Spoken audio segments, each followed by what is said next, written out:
Reverend Jesse Jackson, Tommy Card Parker, Freddie Prinze Jr., and another chilling look at the future. With Sandy Richter and the Pack Viper 7. Now, here's your host, Conan O'Brien.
Everyone settle down.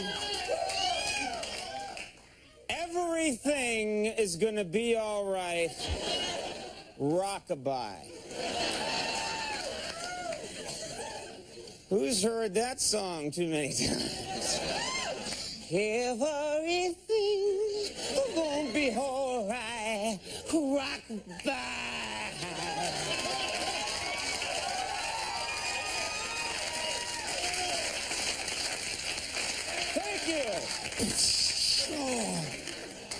I will never do that again.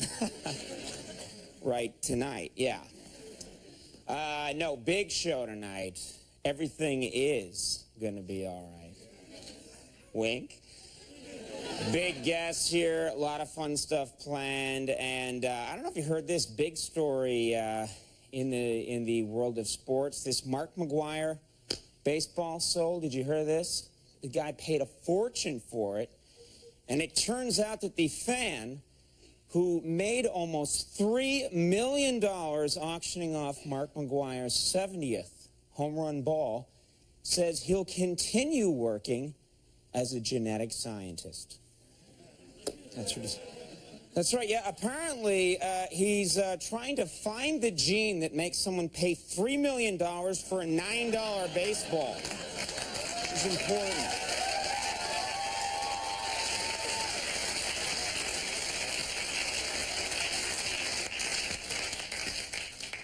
Everything will be all right. We've lost more viewers tonight already. Why is that awful man doing that? Click. Elizabeth Dole is in the news. Elizabeth Dole says she's going to do a lot of praying to help figure out whether or not she should run for president. That's what she said. And after hearing this, Bob Dole said, I hope she's praying to a different God than the one who told me to run. So I think apparently Buddha let him down. Linda Tripp, also in the news yesterday, Linda Tripp was named the worst dressed woman in 1998. Worst dressed woman. That's right. That's right, yeah. Apparently, Tripp was singled out because her shoes never match her recording device. It's important.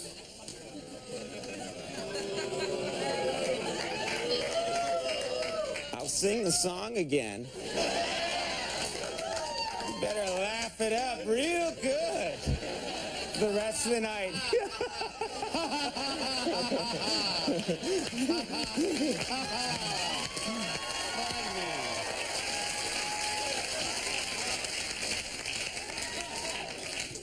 You're like that every night, though. I've got a gun in his ribs. You can't see. Laugh it up, Richter. And then last thing I'll mention, opening arguments Opening arguments for the impeachment proceedings begin tomorrow. And under the rules, senators are not allowed to talk. That's right. Yeah, but they are allowed to sit quietly and receive oral sex. So don't worry about it. It's going to be...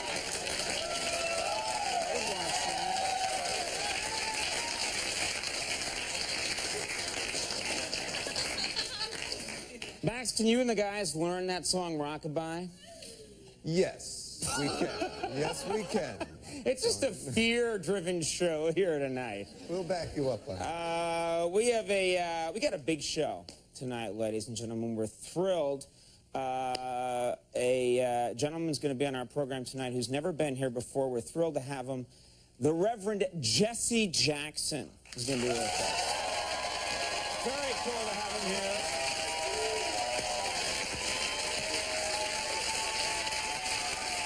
Reverend Jesse Jackson. We also have a hilarious comedian on the show tonight, Arj Barker. Going to be here, going to make you laugh. Not make you think, make you laugh. And then from the upcoming movie, She's All That, Freddie Prinze Jr. Let's hear it. Live show tonight. And there he is, folks.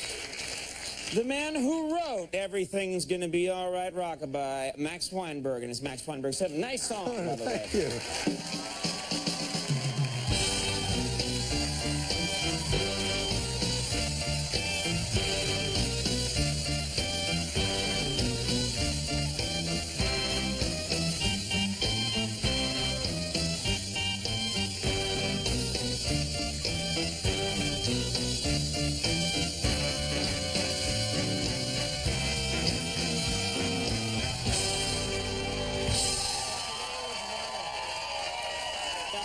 Andy. Hi. I am obsessed with that song. I know. Oh, I don't, but I know that. You've only been singing 4 days. I've been driving people crazy wherever I go. No. I got into a cab yesterday, and I just leaned forward to the cab, and I went, everything won't be whole. I was, what the hell are you doing? I just like to alienate and annoy, which is what this show is all about. Well, And has been since day you're one. in the right line of business. Yeah, right. Yeah, no, yeah, everything good with you? Absolutely. Yeah? Yeah. Wife fine, everyone's good? Sure. It's a tender time around our house because we've both quit smoking and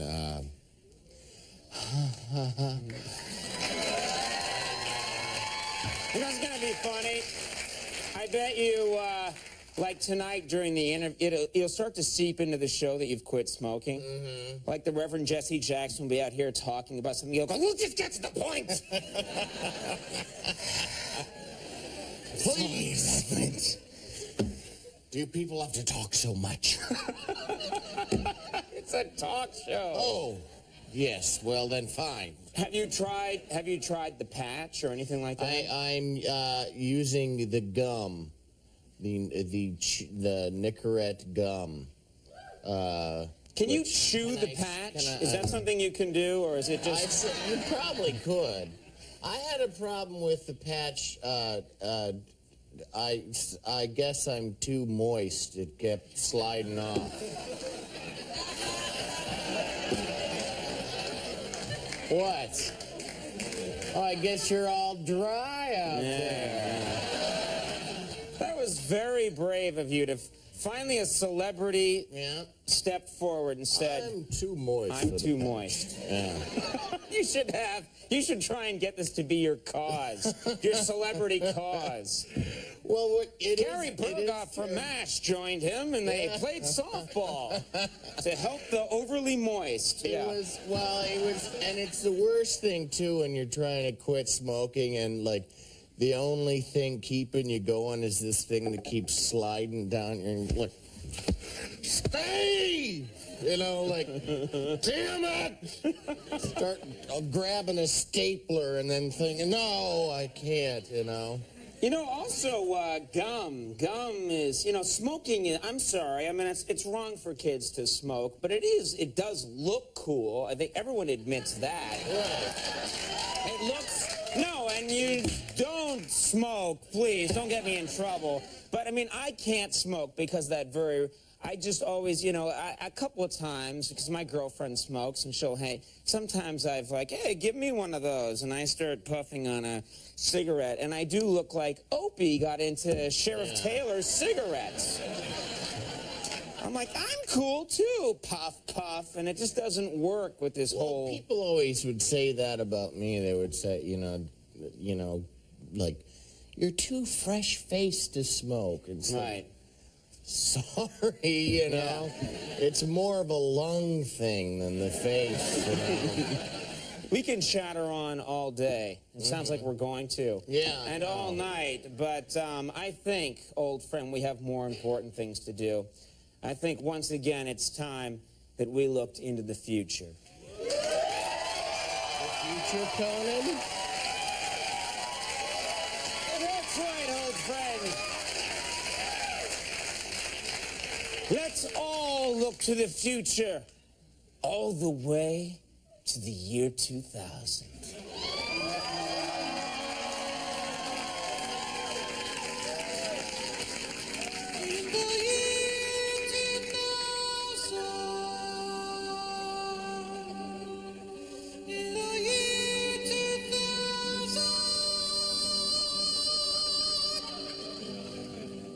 The man who caught Mark McGwire's 62nd home run ball and then gave it back for free winds up his triumphant world tour as the stupidest man who ever lived.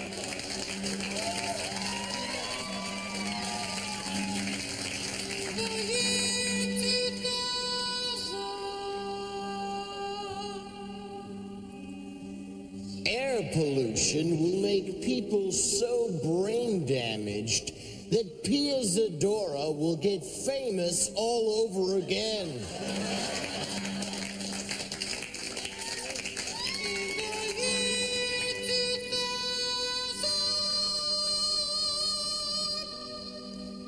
The scientific community will be stunned when Halley's Comet returns 62 years ahead of schedule, saying, never mind the calendar, just pass the pipe.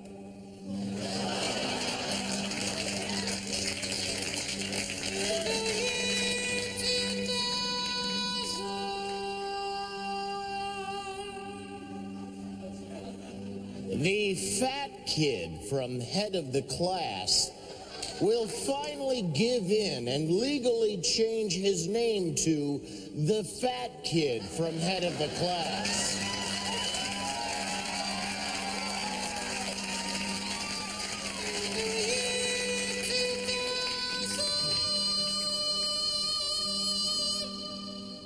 Bill Gates will be impoverished after spending all of his $70 billion on research to fight dorkiness.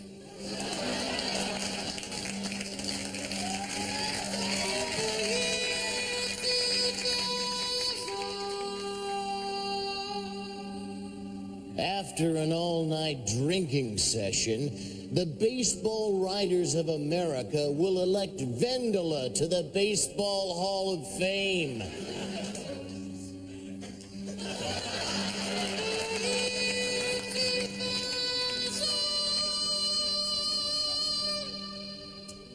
After several co-hosts of The View disappear mysteriously, new co-hosts are warned not to accept Star Jones' traditional welcoming gift, a sleeping bag made of French bread.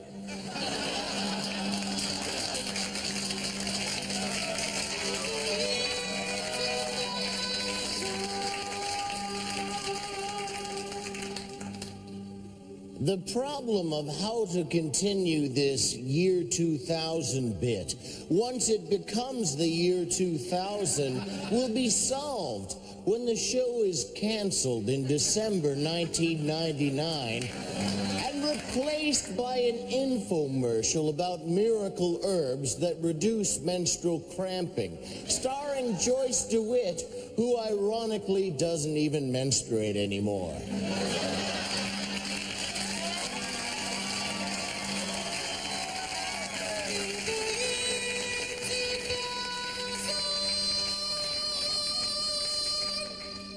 The African-American supermodel Rashumba will find new competition from an Orthodox Jewish supermodel, Rosh Shashumba.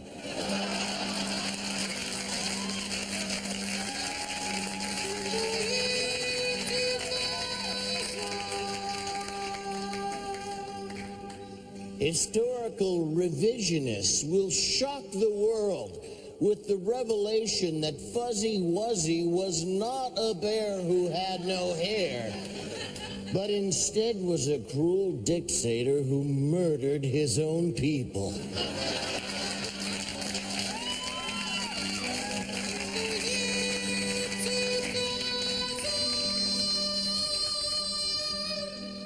The lovable Taco Bell dog replaces his famous slogan, Yo quiero Taco Bell, with the more direct slogan, Woohoo! Diarrhea Party USA!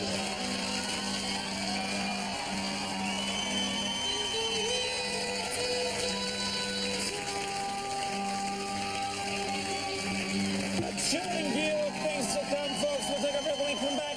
Reverend Jesse Jackson's here. Stick around.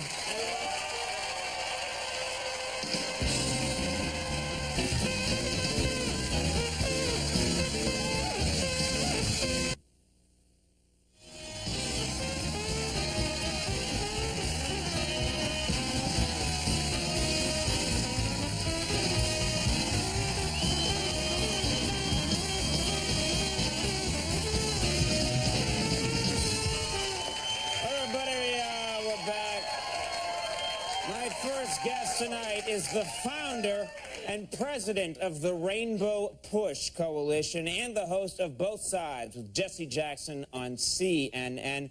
Please welcome the Reverend Jesse Jackson.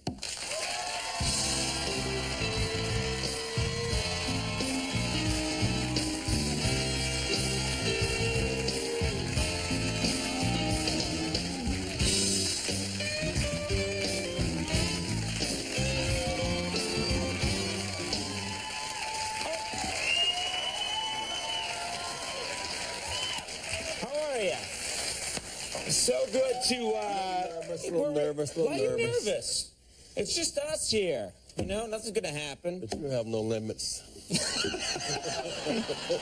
No, we have no shame, which means we have no limits. There's so much to talk about. We're thrilled. You've never been on the show before. Very glad to have you here. Took a lot of nerve to come. We're wimps here. Don't worry about us. I wanted to ask you something. You are known worldwide as one of the most persuasive people on the planet. You were able to talk Saddam Hussein into releasing hostages at one point. You got Fidel Castro, not an easy guy, to release prisoners. You were known as probably one of the most persuasive people of all time. Do you think you could get into a room with Michael Jordan and convince him not to retire? Any chance of that at all? It would be a long shot, but it'd be a good conversation. Maybe you'd get in there and start rhyming, and he'd just say, okay, I'm back, you know? Well, I know you're tired of perspiring, but don't think of retiring. Something like that. Well,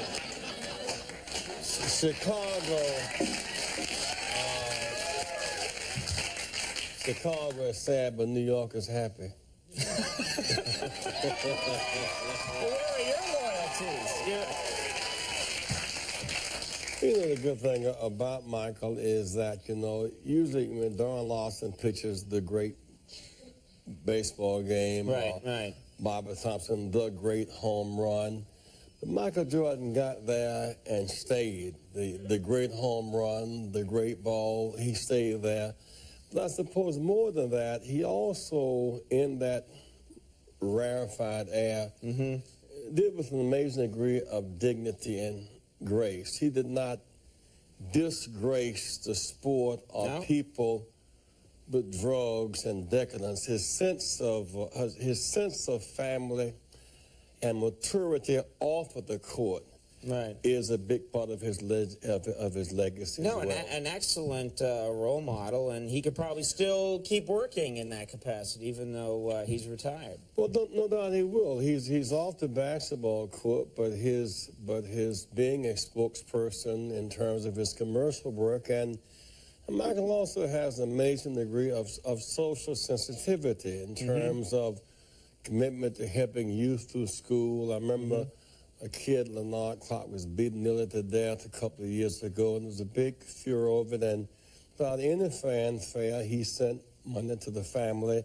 So Michael does have a sense of social consciousness, and I think that now that he is freed up of his basketball obligations, we may hear more from him. He can do more. In a broader social arena. Let's talk about your social conscience. You, of course, everyone knows you've run for the office of president several times. And twice. Not several, twice. Several is twice, maybe? Okay, twice. I thought maybe you lost count or something. No. Twice, okay, you have run for president, and you haven't announced yet your intentions of what you might do in this coming election, whether you'd run or not. The question is it a different game now? Would you want to be president under these circumstances? I mean, things have changed so much, and with the ugliness of politics and with the ugliness of... I think that while there is the ugliness of the present standards that have now gripped the country, there is also the beauty of the challenge of getting the agenda items back on things that make sense. Because while the focus now is on impeachment versus censure, 1,500 Americans die every day from cancer. Right. Every 4 hours, a coal miner dies from black lung disease. Every city I visit, there are at least 2 new buildings, a new ballpark, a new jail. Invariably, first-class jail, second-class schools.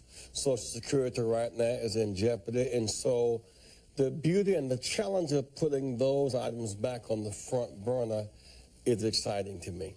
And you think that, you think that it's possible to get into politics these days, run for president, and not worry about skeletons in your closet or things they're going to find out, you know? That... Well, I think we simply have to take the position that all of us, that we run as public servants, not as perfect servants, that all of us have sinned and come short of the glory of God. I have never sinned. I will go on the record.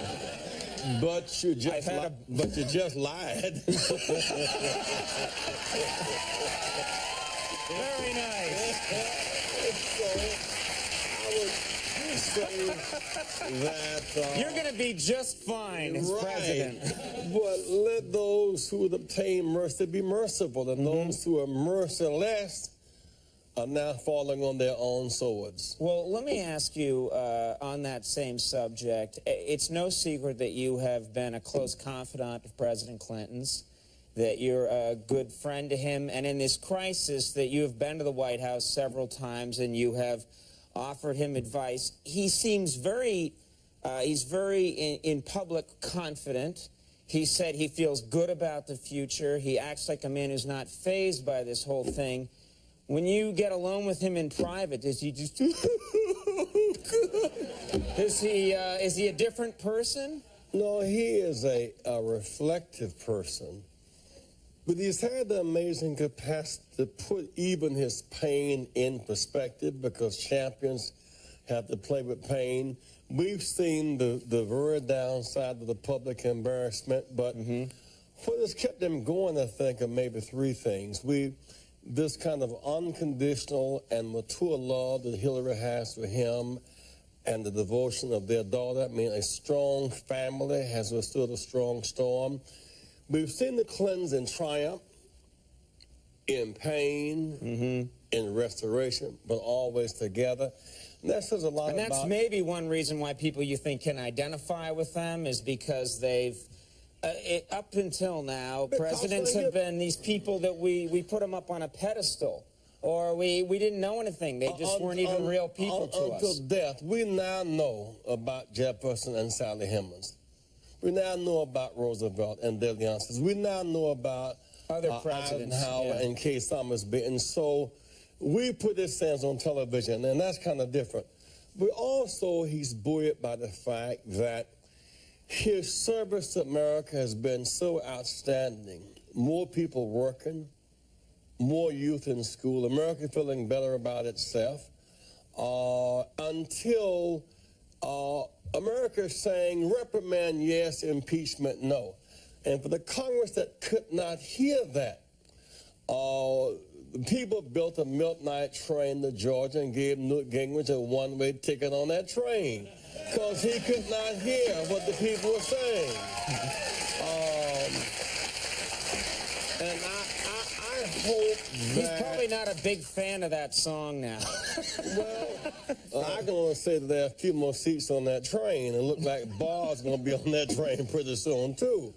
Because they become so low in the stand until now, the moral authority is Larry Flint. He's now driving the Republican train off the track. He's driving it off the track. I just hope that... I don't know if he's the moral authority, but we can call him that if we want. He certainly has set the chin bar. And most of them cannot reach Larry Flint's chin bar because hypocrisy is the sword that they're falling on. I hope that the Senate will be, with a sense of mature judgment, put the matter in perspective and put it to rest and let the nation's business go on. I hope that happens. Well, polls seem to show that that's what people want, but we'll see what happens. But not just the polls. People at the polls, they voted, made the same statement that what he did was wrong. It was a low crime, not a high crime. Not a crime against the state, not a threat to national security. What he did was weak and not a good thing, but in perspective. You know, I can't help but think about David, arguably Israel's greatest king. In his strength, he slayed Goliath. He pulled the nation together. In his weakness, he had Uriah kill Bathsheba's husband to go to bed with her, and they begat Solomon. And so... You're losing me here. What? I knew this once, but now I'm getting fuzzy on it. I guess I'm really saying is that he said when he fell from grace, he asked God to forgive him for his sins, restore unto him the joy of his salvation, and understand the need to let mercy inform justice, help by judgment. You know what's interesting to me? I just realized that you are more articulate about his crime than he is. You know, we have to running out of time. I know that you are a supporter of the movie Down in the Delta. Dr. Maya Angelou, Down in the Delta. You know, we decry these decadent, degenerate movies that kind of fool people down. But here's a case where, along with Reuben Cannon and Alfred Woodard and Wesley Snipes, a young woman in crisis in a housing project, and she goes... Taking the time to come by. It's nice having you here. See? I'm fine. What are you afraid of? Reverend Jesse Jackson, everyone. Orange Barker. Coming up right funny by. We'll be right back.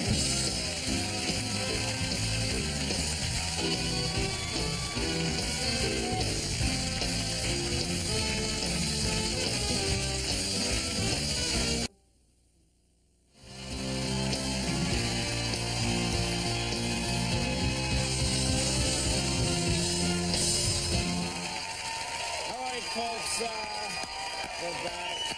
All is well now. Tomorrow night, we've got from the new movie At First Sight, Mira Sorvino. So check us out tomorrow night. Also from Ally McBeal, Greg German is going to be here. Or is it Gurman? Greg Gurman. And musical guest, the Goo Goo Dolls. So check out that show. That's going to be a good one. Goo Goos would be here. Andy, Like the Goo got Goo. Conan, Andy. Guys, I need. What's up, Glenn? Sorry to interrupt. This is. They told me to give this to you. I'm sorry to interrupt. Oh, okay. So, Oh, Yeah. Okay, cool. Thanks. yeah, they said it was kind of important, so I'm sorry to interrupt. Sorry about that. Sure, Max, thanks. how you doing? Hey, Glenn, how you doing? Pretty good, thanks. Thanks a lot.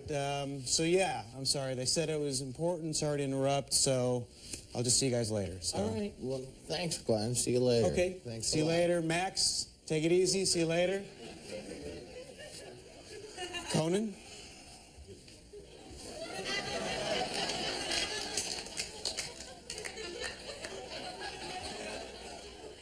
I gotta say, I don't think that new page likes me very much. Why would you say that? Well, did you see what happened right there? I mean, he comes in here all happy and glad to see you, and he's got a big friendly hello from Max. And then on his way out, he barely even acknowledges me. His whole mood changes. I thought that was really obvious. Well, I think you're overreacting here. I mean, he came in, he gave me a message. He said hi to you. He said hi to Max. He said hi to you. Yeah, I mean, I heard barely, him say hi to you. barely, Yeah. barely. Hey, sorry to interrupt again. I just got Max. Got your drumsticks. So the ones you want, I'm going to put them in your dressing room.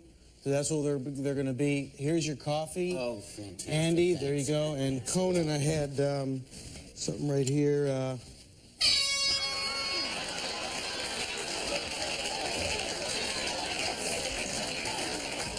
Did you see that? You see what I mean?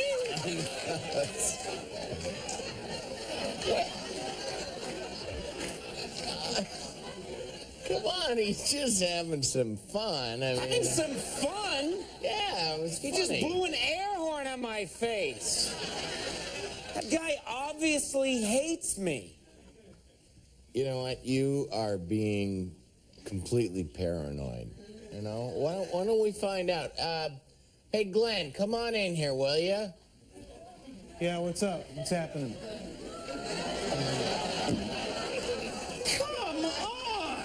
Glenn, just hold on a second. For some reason, Conan thinks you don't like him. Is that true? No. See? What are you talking? You blew an air horn on my face. It says flush it. I mean, what is your problem?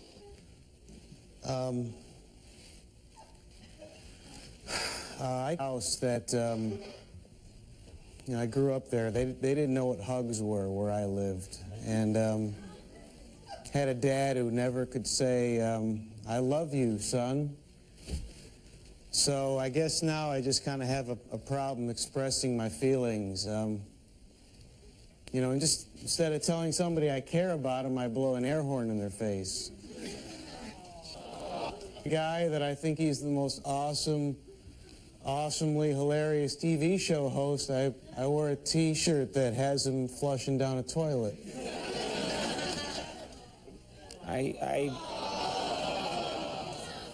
Glenn, I think I understand.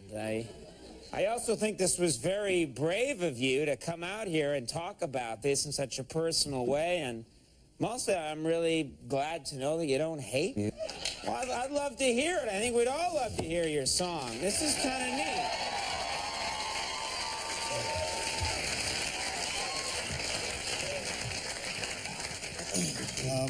Thank you. And I just want you to know that the name of the song is You're My Hero. Oh, wow. Because you are. Great. Thank you. All right. Max, guys.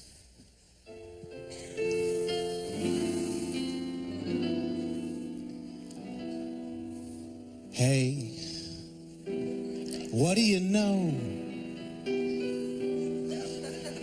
My hero is a douchebag. He's got his very own show. This douchey, baggy douchebag That's it. We're going to take a little break, all right? I guess that's a compliment. He's a douchebag. No, stop it. A bag of douche. Arj Barker's coming up. He's very funny, and you want to see This him. big, tall, red-haired douchebag. You're my hero. You're a douchebag. Douchebaggy, douchebag. Oh, Conan.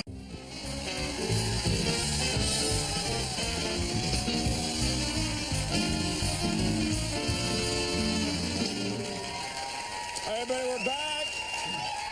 My next guest this evening is going to be appearing at Cobb's Comedy Club in San Francisco, January 21st through the 24th. Please welcome a very funny guy, Arj Barker.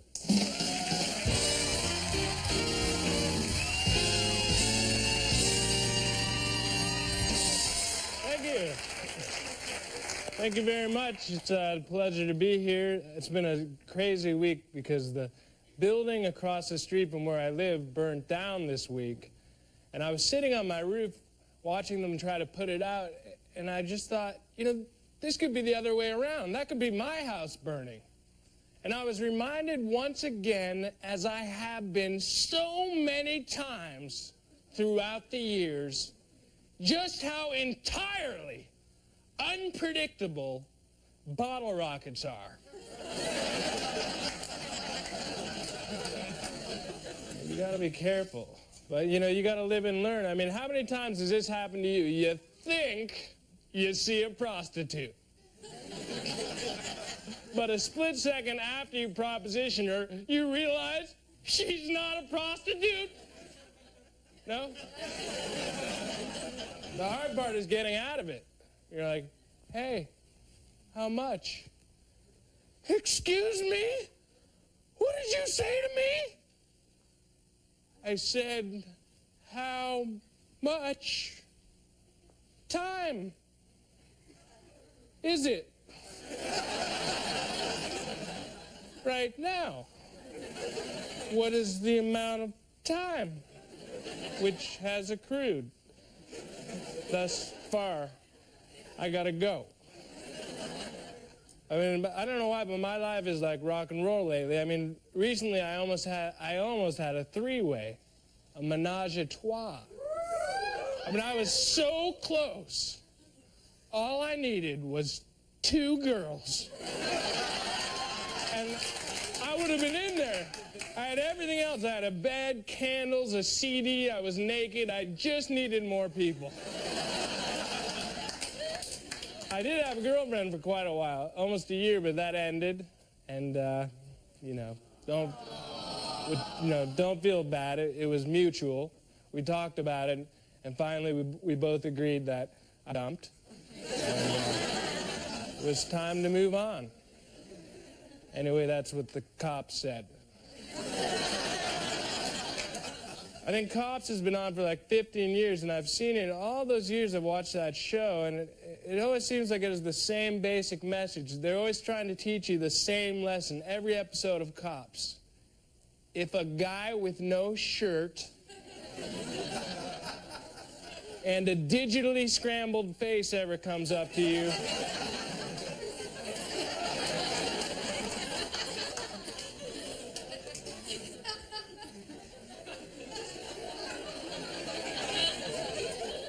excuse me, would you like to buy some drugs?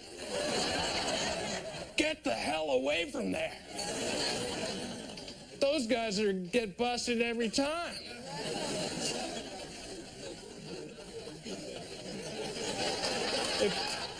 If you're born like that,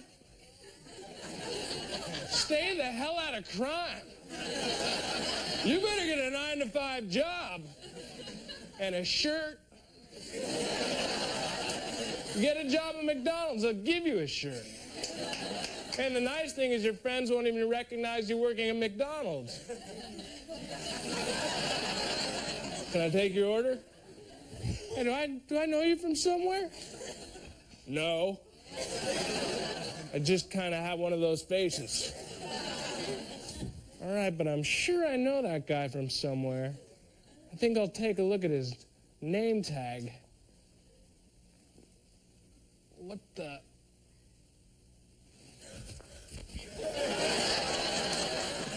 In case I get sneaky. But I don't do drugs, and I'll tell you one thing, I practically never smoke marijuana. Because you can't, I have to drive my car all the time. You can't smoke and drive. Marijuana distorts your perception of depth and distance. So driving's a horrible idea. Because you're in your car. Oh, man. I got a small steering wheel. I think I'll pull over by that pine tree over there and go for a nature hike. What the? Oh, wait a second. That's the deodorizer.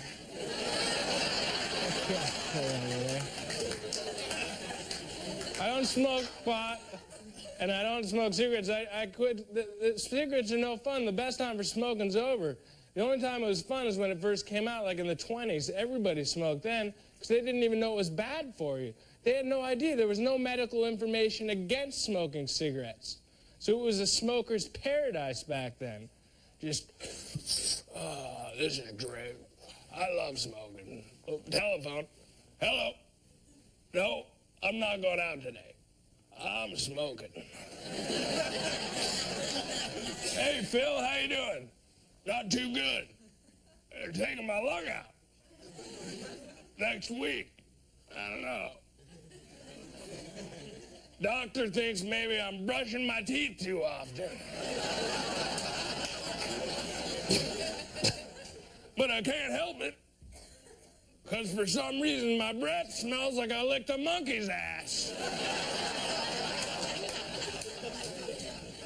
And then when I smoke menthols, it just smells like I licked a cool, refreshing monkey's ass. Like a snow monkey or something. Thank you very much. That's funny. Thank you. Hard barker, everybody. No more monkey ass talk. We'll be right back. Freddie Prinze Jr. Stick around. Let's hear it.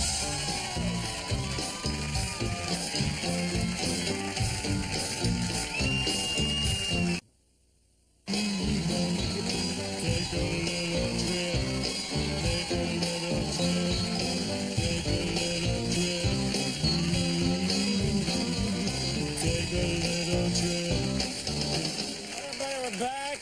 You may know my next guest from the I Know What You Did Last Summer films, or from the movie To Gillian on her 37th birthday. His latest film is called She's All That. Let's take a quick look. I mean, it's been fun, but did you honestly think that I was going to leave for college like still dating you? Oh my God, you did. No way. That is so sweet. Please welcome Freddie Prinze Jr.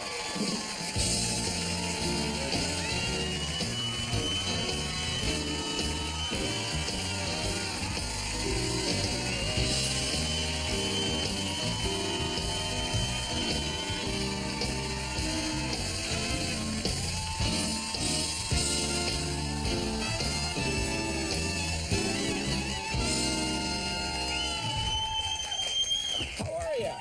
Very good. Thank you for being here. No problem. Now, all the ladies, you know, I say are on the show, and they're all screaming and howling. Have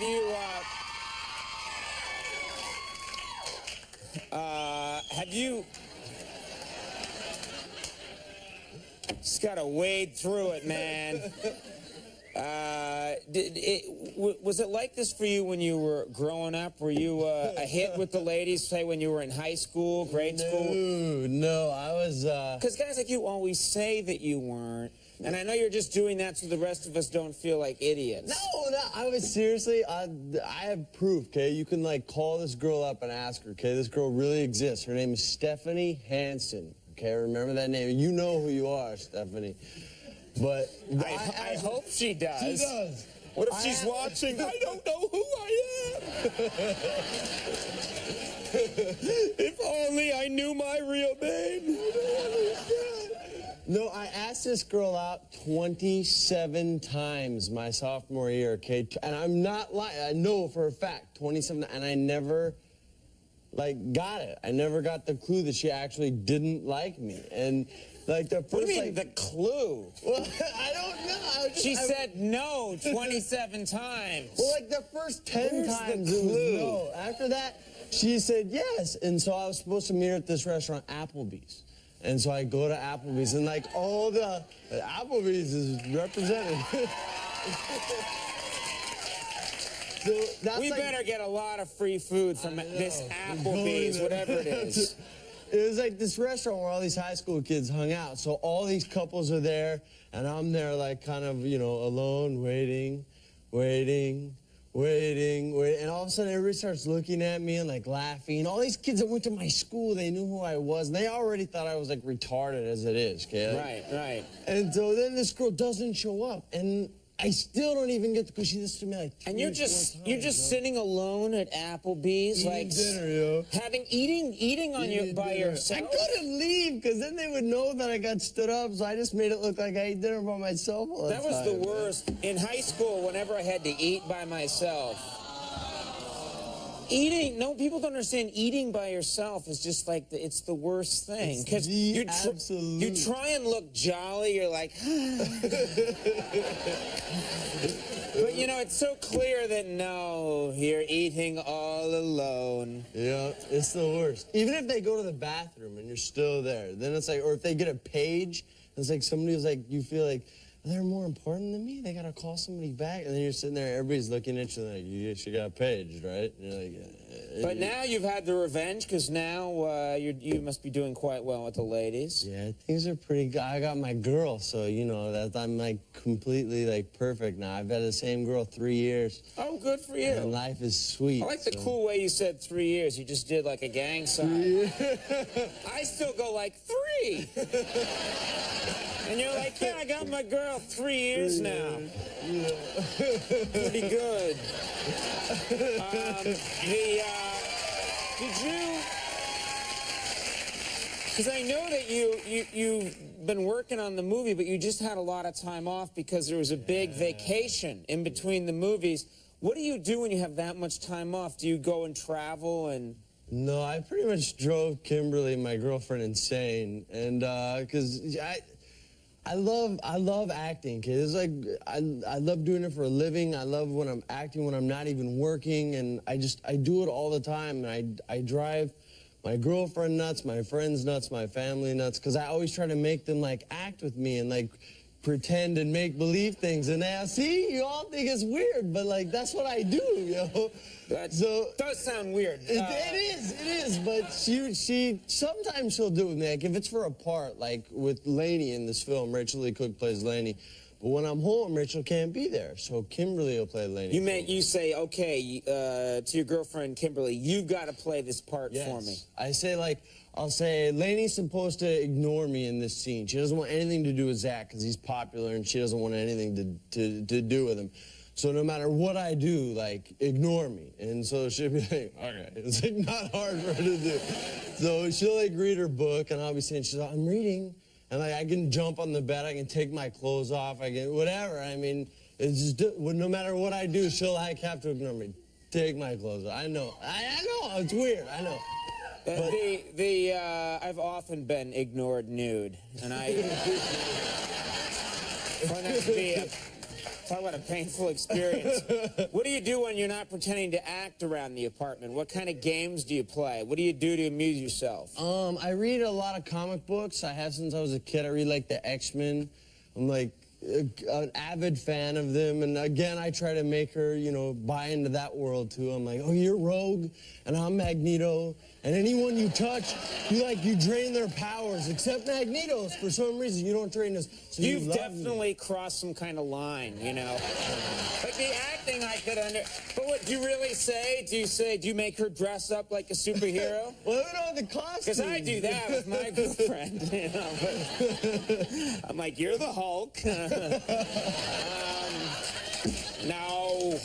But do you do that? Do you guys like? We don't have the costume, but I really try to get her into it, you know. And she actually like read one, And she kind of got in. She read a Captain America one. She thought that one was cool. But I can't get her into the X-Men because there's so many characters and there's like a long history. There's still a Captain America? I thought they must have phased him out by now. No, he got frozen for years and years, and the Avengers like They froze him? Yeah, he got frozen. But and does then he go in like the 90s, a big like, I'm Captain America? You know, that doesn't... He's that World War II like X-File, I mean, X-Men, they're mutants, and there's Wolverine, and I get like, oh, that's kind of their, you know, I see how that... But that's why he stands out, yo. That's why he stands out, because he's like, you know, he does this thing. What, did I do something wrong? What did I do wrong? I don't know. The whole crowd's like...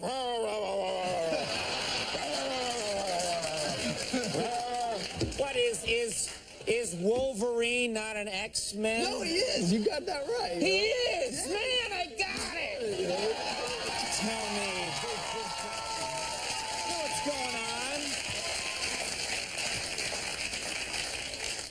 I'm way too sensitive when I hear the crowd. It's probably unrelated to what we just said. It's probably just like, he's really not that funny. I